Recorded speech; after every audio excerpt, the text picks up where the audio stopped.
want to say thank you very much for checking out the second edition of the Man Minute.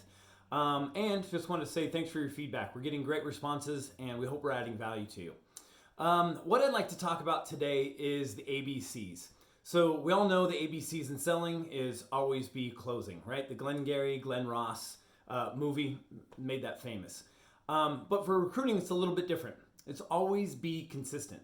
And what I mean by that is that recruiting is something you can't turn on, turn off, and turn back on again. What happens is we lose relationships, we lose trust, we lose confidence from the people we're trying to bring on board. So trying to stay consistent, no matter what it is key to recruiting.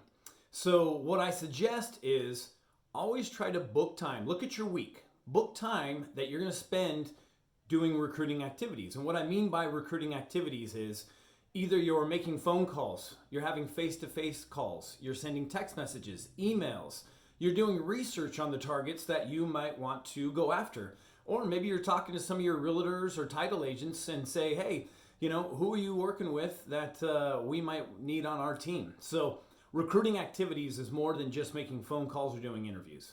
Number two, I try to follow a routine. And what I mean by that is I try to follow a routine how I'm going to make a call. If I don't get them, I'm going to leave a voicemail that might be a little vague, letting them know who I am, who I work with, but not really the purpose of the call, hoping for a call back, and go from there. If I do get them on the phone, well, I'm going to feel them out. During my conversation, I'm going to see if they're comfortable and I see that they are engaging with me. Then as a manager, I'm going to try to set up a face-to-face meeting with them, whether it's a lunch, a quick coffee, maybe go to a happy hour, whatever it is, try to set something up face-to-face. If you on the phone call and you get them live and it just doesn't feel comfortable and you're thinking, okay, they're backing off a little bit, that's fine too. Understand that. Ask them if there's any specific information that you can provide for them, and then make sure you get the personal email. You're going to send it to them on a time and date, and make sure you send it to them. That's going to build trust and confidence in you for getting things done. All right, then what we'll do is we put them on an incubation schedule, and we're going to call them consistently, every 2-3 months. All right, so number two, if I don't get them on that first call and I leave a voicemail, I schedule in my calendar to call them 2 days out. And the reason why I'm going to call them so quickly is really because I leave the onus on them to call me back and give me and to respond to my voicemail. So I call them back. Again, if I get their voicemail, I'm going to say something to the nature of, hey, it's Cassidy with Man Mortgage. Left you a voicemail on Monday. Didn't hear back from you. So I just thought I would follow up. The reason for my call is that you and I are both in the same market.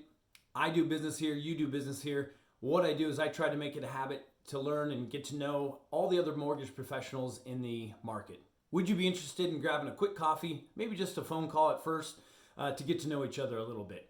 Click, then you move on. If you get them live, again, try to get them to where you can sit down and go have a coffee, come to your office, a neutral spot, whichever you want to do, somewhere that you guys can engage and start creating that relationship. All right, so now we're on to number three. If we got their voicemail a second time, the third call, if you get a hold of them and you get them on the phone, again, you're going to try to set that face-to-face meeting. If they are standoffish and pushing back, you can say, hey, no problem, I totally understand. I'll back off on my efforts.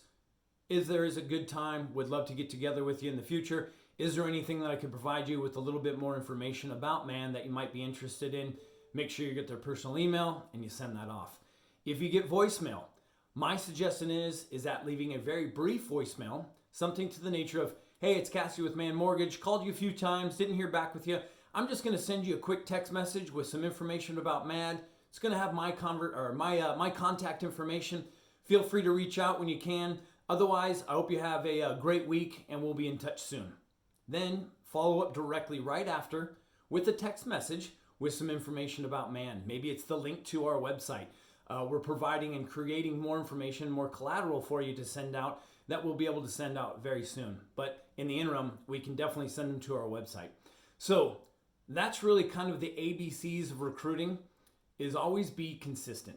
Make sure that you are spending time each week building that group, building that sphere, and taking time to get better at growing your branch.